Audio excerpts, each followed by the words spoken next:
terpesona kepada pandangan pertama. Ini cuma opini belaka. Kita masuk ke episode ketiga dari Opini Belaka. Masih bersama Sadik Haha Dan Dodi. Yoi, jadi ada banyak sebenarnya topik yang pengen dibahas di sosial media yang rame banget. Salah satunya di antara lain ada Andre Rosiade yang nge-tweet soal jamu anti corona. Ada juga soal aspirasi perempuan yang pengen turunan dari definisi perempuan di KBBI diganti, direvisi Karena dianggap melecehkan. melecehkan. Ada juga yang ngebahas soal JRX versus Dr. Tirta yang sempat live dan ngomongin soal konspirasi corona Versus kenyataannya. ya. JRX pro konspirasi, Dr. Tirta tidak. Kira-kira begitulah.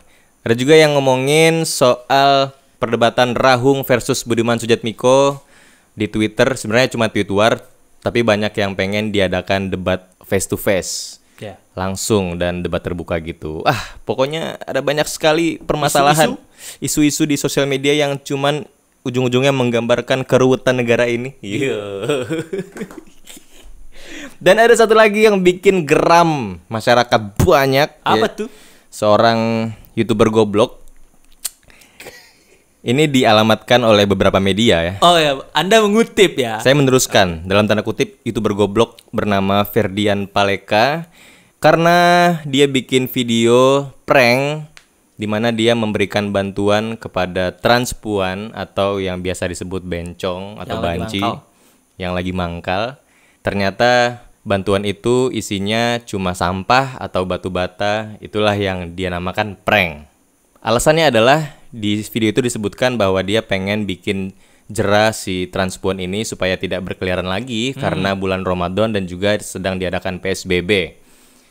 Apakah hasil dari AdSense YouTube semenarik itu sehingga bisa membuat kadar otak seseorang goblok? Sangat iya. Sangat iya. Iya, semenarik Sangat itu. iya. Semenarik itu AdSense. Karena kita sendiri juga melakukannya kan. Kita membuat video ini tujuannya adalah AdSense. Apalagi untuk mereka yang memang sudah mencicipi nikmatnya uang AdSense. Apalagi uang AdSense ini adalah satu-satunya sumber pemasukan mereka. Iya, satu-satunya tapi sekali dapet mantep, nah itu biasanya pasti ketagihan tuh. Akhirnya bikin konten, gimana cara bikin konten yang rame di pasar. Nah, dia bikin konten yang dalam tanda kutip goblok tadi, tapi ramai di pasaran, artinya ini kan sebab akibat.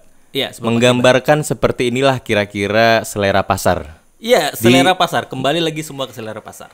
Oke, di dalam video dia menyebutkan bahwa dia pengen membuat transpuan ini untuk tidak keluar berkeliaran, tapi caranya dia dengan ngasih bantuan yang isinya ternyata sampah. Menurut Bang Dodi gimana nih? Nggak nyambung, nggak relate sih. Kalau dia pengen ngasih pelajaran, tapi dengan cara kayak gitu, makanya jadi bumerang untuk dirinya sendiri kan sekarang. Iya benar. Iya kan, dia berekspektasi mungkin subscribersnya, viewernya akan mendukung gitu kan. Iya, mampus gitu kan. Banci-banci itu emang harus digituin. Apalagi untuk LGBT juga di Indonesia kan agak cukup banyak yang hate gitu kan. Ah iya benar. Jadi ekspektasinya mungkin, wah kalau ini banci-banci gua prank, kayaknya bakal heboh, bakal viral, dan kayaknya bakal banyak yang suka. Ya, tapi Ternyata memang banyak yang suka menghujat dia sekarang. tujuannya ke transpuan nggak nyampe. Nggak nyampe. Transpuannya juga nggak akan membuat berhenti berkeliaran. Iya. Dan prank dia juga tidak menghibur masyarakat. Iya, sekali lagi nggak relate. Misal si transpuannya dapat bantuan itu, nggak ada hubungannya ketika dia buka terus dia dapat sampah terus dia, wah apa ini gara-gara aku berkeliaran, kan enggak. Intinya malah bikin orang jadi marah gitu. Ini tuh maksudnya apa sih gitu. Iya, malah melecehkan ya. Jadinya melecehkan karena sampah loh yang dikasih. Mending yang lain gitu, bantuan-bantuan. Dan ketika kita ngelihat channel Ferdian Paleka pun, video-video dia memang tidak kalah sampah kan dengan sampah yang dia berikan dalam kardus itu sebenarnya kan. Iya. Beberapa. Tapi kita nggak ngomongin itu. Kita ngomongin di satu titik aja. Tapi Anda nonton nggak? Saya nonton tapi nggak semuanya dan paling cuman lihat dari thumbnail. Kan itu nggak menambah engagement kan? Enggak. Kecuali netizen-netizen yang datang niatnya hanya untuk menyerang, Oh, iya. tapi komentar Nah, dan itu dislike. Itu kan engagement. Tapi kita nggak ngebahas video dia yang lain ya. Karena video yang lain yang sampah-sampah itu sebenarnya nggak datang cuman dari dia doang. Banyak. So many. Cuman ini kenapa ramai karena si transpuan itu tadi. Iya. Karena ini pelecehan kan. Maksudnya pelecehan karena ada Iya. yang merasa dirugikan. Iya. Akhirnya mencoba lapor polisi, heboh, kemudian juga diviralkan Benar. gitu. Sebenarnya si content creator ini bisa memilih kan. Dia akan membuat konten seperti apa, positif, negatif, bermanfaat, menghibur atau tidak. Dan si penonton atau netizen juga bisa memilih. Sama-sama bisa memilih Iya. sebenarnya. Ya itulah gunanya. Dulu kan digadang-gadang YouTube lebih dari TV karena di YouTube orang bisa memilih sendiri konten apa yang mereka mau tonton gitu kan. Termasuk juga yang membuat kontennya juga mereka bisa memilih Iya. mereka akan bikin konten yang seperti apa. Benar. Kalau dulu tuh kita masih sering melihat kayak YouTuber senior yang mereka punya idealisme tinggi, misalnya kayak Chandra Liao misalnya, dia membuat konten itu memang harus perfect dari segi sinematografinya, lighting semua perfect. Tapi permasalahannya adalah yang sering masuk trending ternyata bukan konten-konten yang dibuat secara perfect, tapi konten yang memang mengikuti selera pasar. Contohnya konten-konten prank.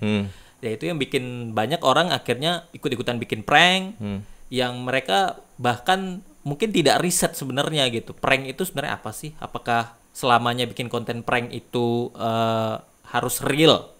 Karena setahu saya sendiri nih, sebenarnya dari dulu prank itu lebih banyak kalau untuk tujuannya hiburan, harusnya settingan. Iya, Jadi iya. tidak ada orang yang dirugikan, tidak ada korban di situ, yang nonton juga merasa terhibur karena seakan-akan itu nyata. Contohnya misalnya dulu pranknya Uya Kuya, ya kan? Uya sempat bikin Playboy kabel. Ya, itu kan prank-prank yang memang Settingan. dibuat tujuan untuk menghibur, settingan tapi terlihat Iya. nyata.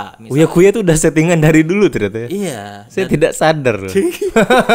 Dia sudah senior sekali untuk Senior masalah sekali dalam hal prank. setting-settingan. Kemudian dulu juga ada spontan. Uhuy.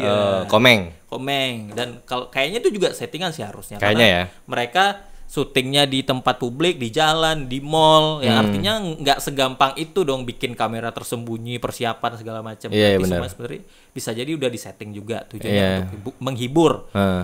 Kalaupun seandainya itu tidak disetting, toh cara mereka ngeprank juga tidak terlalu merugikan orang, tidak menjurus ke kayak melecehkan. Iya. Nah masalahnya kan yang kita bahas ini adalah dia prank, kemudian jatuhnya malah melecehkan. Ada korban yang dirugikan. Ada korban yang dirugikan. Walaupun memang sebenarnya prank itu memang ada korban harusnya kan. Harus ada korban. Kalau namanya settingan, juga ngerjain kan. Iya, kalau settingan artinya korbannya sebenarnya nggak ada. Mm-mm. Ya anggaplah dia dibayar atau udah ada deal-dealan sebelumnya. Tapi kalau prank yang asli yang nggak settingan, kalaupun ada korban, buatlah korban itu korban yang tidak merasakan rugi yang terlalu dalam. Iya betul. Iya Nah, kan? itu contohnya kayak spontan. Uhuy. Nah. Iya. Kan mereka kayak pranknya tuh lebih ke kayak ngagetin gitu Iya, ya. iya. Kayak anjir Iya. gitu. Orang cuman gitu doang. Ini prank-prank luar negeri juga sebenarnya banyak yang keren-keren kan. Ya Iya. kita nggak tahu itu settingan atau enggak. Misalnya dia pakai kostum hantu atau Iya, benar, kostum badut kan bikin takut tuh. Cuman ya hanya sebatas takut gitu. Dan kebanyakan itu settingan kok. Iya, emang Yang settingan, di emang luar negeri itu settingan karena tujuannya memang untuk hiburan. Iya, iya. Bukan untuk bangga-banggaan, nih gue berani nih ngeprank orang di jalan. Terus Jadi kalau prank, settingan dan menghibur no problem. no problem. Prank, settingan dan nggak menghibur, ya nggak masalah, terima aja akibatnya gitu. View-nya dikit paling View-nya gitu. dikit ya. Tapi kalau prank, settingan, nggak lucu, bikin korban banyak, Itu baru goblok. itulah Ferdian Paleka. Iya. Udah minta maaf di story, cuman bercanda-bercanda lagi. Tapi bohong. Meniru Familiar sekali. Coki Muslim dia. disangka jurus itu bisa dipakai. Aduh, Anda siapa? Anda akan dihajar sama Yang Lex. Ya Allah. Itu kan dari sudut pandang si prankster. Sekarang kita dari sudut pandang masyarakat Indonesia yang masih suka terpancing atau ketrigger dengan hal-hal Ya. bodoh semacam ini. Betul. Kita akui memang masyarakat Indonesia, kita termasuk mungkin adalah masyarakat yang punya watak emosional, suka Kepo. keributan, kepo, suka nasehatin, suka SJW menjadi suka polisi hakim, moral. polisi moral menjadi hakim di sosial Iya, media. iya, kita akui memang. menghakimi orang gitu kan. Itu bisa kita kendalikan dari ilmu, dari rasa sabar, Dari mindset kita. dari mindset, dari sudut pandang, dari cara kita melihat sesuatu. Betul. Karena hal-hal nggak penting ketika kita repost, ketika kita retweet, ketika kita likes, ketika kita komen, secara tidak sadar itu akan membuat dia menjadi bertahan dan makin menyebar, Makin nyebar. makin kuat powernya. Betul, apalagi kalau di Twitter kan. Iya. Misal teman kita nge-retweet sesuatu Iya. yang menurut kita sebenarnya itu sampah. Iya. Tapi mau nggak mau kita ke-trigger. Kita sebenarnya kita nggak harus nonton, cuman Betul. apaan sih nih kita nonton, setelah selesai itu kita marah-marah sendiri, anjing apaan sih ini nggak jelas gitu misalnya kan. Yang ngapain kita tonton? Oh ini gara-gara teman kita nge-retweet misalnya. Iya. Mau di unfollow kayaknya ini teman akrab, cuman kita beda selera aja gitu. Iya, iya. Nah, yang kayak gitu tuh yang bikin konten-konten nggak penting itu nyebar Iya. dengan cepat. Ya, itulah kecepatan jempol netizen tuh kayak gitu. Iya, sebenarnya ilmu-ilmu yang harusnya kita punya adalah ilmu untuk membiarkan itu lewat. Ya. Itu yang kita susah kayaknya. Cuman masalahnya orang Indonesia tuh selalu butuh hiburan. Jadi apapun bisa jadi hiburan, hal-hal receh jadi hiburan. Iya, iya. Ada orang kena musibah, terus ada videonya misal itu hiburan juga. Semua Iya. jadi hiburan gitu. Jadi mau disuruh mengabaikan susah kalau nggak dari mindset sendiri. Iya, artinya yang harus diubah dari akarnya kan. Akarnya dari diri sendiri. Bang. Iya, dari diri sendiri, dan banyak orang ini loh, masih banyak orang-orang di sosmed itu yang suka dengan hal seperti itu. Kita nggak menutup kemungkinan juga untuk Kita juga sering pasti nggak tanpa kita sadari ya. Iya. Kita melihat konten atau kita tonton konten itu, tapi ujung-ujungnya kita marah-marah sendiri ngapain gitu. iya. Kalau nggak suka ya udah nggak usah ditonton harus. Nah, makanya hasil dari itu adalah di Indonesia banyak konten creator atau artis dalam tanda kutip yang awalnya dari sensasi-sensasi itu. Nah, Kontroversi-kontroversi itu. selain itu mungkin juga konten kayak prank itu terbilang apa ya? Effortnya nggak sesulit misalnya bikin sebuah video yang membutuhkan lighting yang bagus, editing Iya. yang keren segala Iya. macam. Yang kadang malah viewernya dikit. Iya, iya. Jadi lebih memilih kayaknya prank banyak yang suka. Apalagi ditambah lagi biasanya tuh kebanyakan viewer dari konten-konten prank itu sendiri yang request bang prank ini dong, bang prank ini dong. Dari situ kadang jadinya sama aja antara si pranksternya atau konten creatornya sama yang nge-view tuh sama aja sebenarnya. Iya. Cuman kan ketika terjadi masalah dengan si konten creatornya, Iya. yang tadinya request dia ikut menghujat. Iya. Aneh kan? Benar. Kesimpulannya adalah kita sebagai manusia yang dalam tanda kutip waras atau mengerti lah dengan hal-hal yang penting, yang nggak penting. Ya kita kalau misalnya memang itu nggak terlalu penting untuk kita retweet atau kita likes, ya janganlah gitu. Iya. Nggak usah dibahas sama sekali gitu. Itu hope ya, harapan doang. Harapan doang. Harapan doang Karena sih, susah ya. opini dan harapan kita doang. Gitu. Iya, jadi jangan dibahas gitu. Karena Ya kita juga lagi bahas ini masalahnya gitu. Iya kan? Kita juga ke-trigger sebenarnya dengan itu. iya. Iya. Tidak. Ya makanya intinya sih kalau di Indonesia mau bagaimanapun juga sampai detik ini kayaknya konten yang paling laris itu prank, kemudian gerebek-gerebek, ya, entah itu gerebek rumah, gerebek orang mesum misalnya, gitu. Atau Nanya-nanya ini. mesum, Iya. ya misalnya Ukuran bra. ukuran bra, Udah pernah ciuman berapa kali? Ya. Udah pernah ini berapa kali? Masyarakat Sukanya- Indonesia. bacol-bacol ya. Sepenasaran itu, Iya, sepenasaran itu. Prank, gerebek-gerebek, kemudian mesum, itu konten Iya. yang paling kenceng dan kayaknya untuk membuat itu cuman butuh tidak bermoral aja kita untuk melakukannya gitu. Jadi kayak aku pengen nanya cewek itu perawan atau enggak. Aku tidak bermoral, aku bisa menanyanya gitu. Kalau kita yang kita yang penyagan gitu kan, segala bertanya kayak gitu kan. Tapi kok mereka bisa dan berani untuk Raso nanya. de pareso tuh aduh. Nah itu kecuali itu emang settingan ya. Misal setting mereka emang ada teman-teman yang cewek atau sewa model deh gitu ya. Kita bikin konten ini lu gue bayar sekian, nanti gue tanya ini lu jawab sesensual mungkin deh yang bikin para viewer gue ngaceng pokoknya gitu misalnya. Di luar negeri aja, Bro. Untuk nanya nama orang, itu pakai kata sorry loh. Nah, Sorry, boleh tahu namanya nggak? Nah. Ini. perawanan ditanya. Bagaimana itu astagfirullah. Ukuran bra lu berapa? Tidak pakai sorry, tapi dengan semangat membara. Semangat to the Ukuran bra lu berapa? Ya Allah. Ya Allah. Nah, itu makanya. Astagfirullah. Jadi hal-hal yang terjadi seperti si siapa? Ferdian Paleka. Ferdian Paleka ini sebenarnya ya kembali lagi karena pasar. Ya gimana? Sebab pasar yang akibat. membentuk. Hukum sebab akibat. Hukum sebab akibat. Jadi mungkin si Ferdian tadi dia niatnya ada baiknya nggak sih sebenarnya? Mungkin ada tapi 0,1% lah. 0,1% dia pengen memberikan pelajaran kepada orang yang masih bandel, suka masih keliaran ketika PSBB. Tapi dia juga keliaran kan ketika melakukan itu. Gitu. Iya, walaupun kan? di mobil ya. Iya, walaupun di mobil tetap aja gitu. Tapi ternyata ekspektasi dengan realitanya berbeda. Ternyata sekarang jadi bumerang. Iya. Iya. Kenapa dipraktek? Jadi menyerang dirinya sendiri gitu loh. Iya kan? Ya gitulah kira-kira. Jadi untuk siapapun ya gitu yang mungkin lagi pengen membangun sebuah channel gitu, terus terinspirasi dari saya suka channel itu yang dia suka prank-prank ini gitu.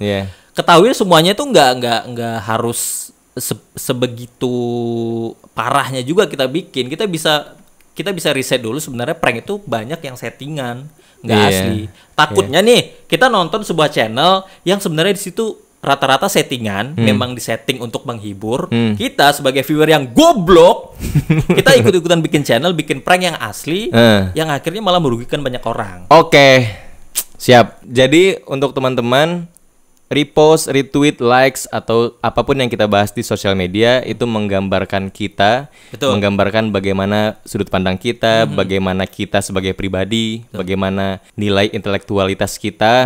Jadi hati-hatilah bersosial media.